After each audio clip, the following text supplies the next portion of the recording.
I need a hero! Here we go, guys. We're going to rank every match for the 2010 Royal Rumble. Pay-per-view, probably one of the better Royal Rumble pay-per-views just in general, to be honest, because I think the match, I mean, there isn't anything else on the card that's fucking particularly great, but the match is really, really good. So we'll get into it, you know, and what will be the worst match and what will be the best. I think it's pretty obvious what the best will be, but let's dive straight into it.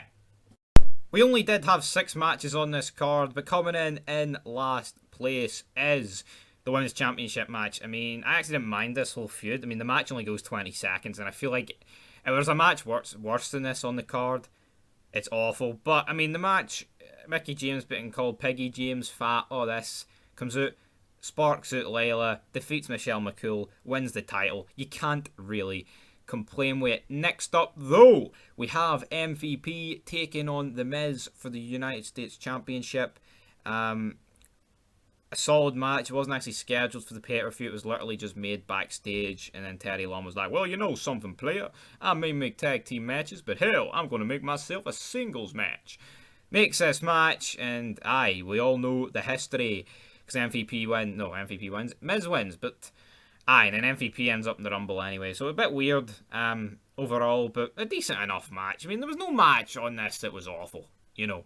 Next up, though, talking it awful, well, it wasn't that bad, but it was Randy Orton taking on Sheamus. I mean, it's just two boring bastards. I mean, this is probably Orton. Maybe not his most boringest, but he was definitely hovering around that period at this time.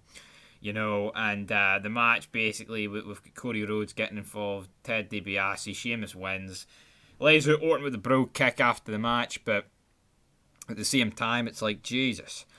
Like, you're never going to get a good Sheamus Randy Orton match. Like, obviously at this time, the match probably still felt fresh, so you weren't really that bothered by it, but fuck me, like, this match was just overdone in the early 2010s. Seriously, like, holy shit, good night. Coming in, though, in the final podium spot, we have Christian taking on Ezekiel Jackson. There will be no stopping. This right here is what you call domination. Thankfully, Christian wins here. I mean, we did have Regal at ringside, but this match was actually not bad. And the good thing is, obviously, like I said, Christian does retain the ECW title here. But it was a good match. And for like what? That is like what?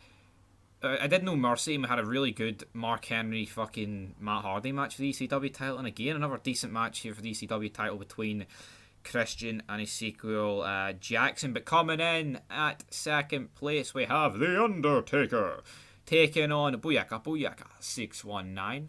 And these two don't really...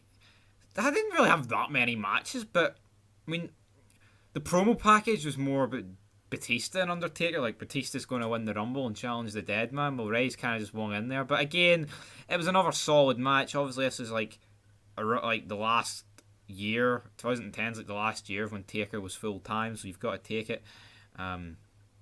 Take it when you get it, boy. Sadly, those days are long gone, guys. I'm sorry to burst anyone's bubble. I say that, fuck. I think the days even getting Taker get a day in a match are long gone, let alone full fucking time here. But coming in at number 1, we have the almighty Royal Rumble match.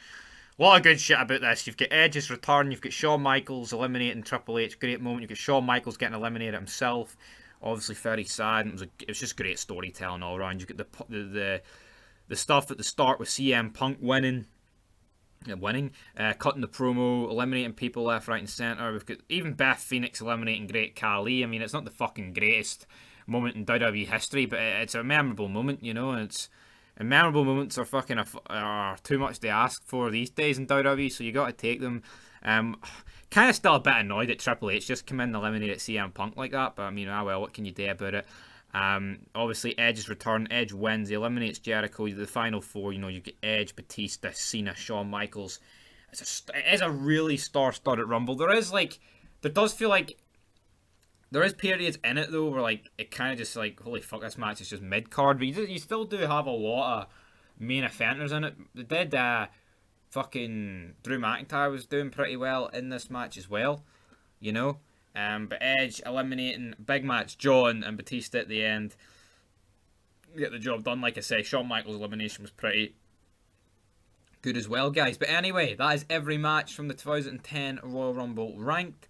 Leave your thoughts down below. I don't know what pay-per-view I'll review next, because since we are doing the Ruthless Aggression era on this channel, I'm not going to really cover any between like April 2002 and like April 2008, if that makes any sense. So it will have to be after that, or like, and even then I'm not really going to cover any ones in 2001, because we've just watched 2001 not so long ago, guys. But anyway, leave your thoughts down below. Till next time, peace.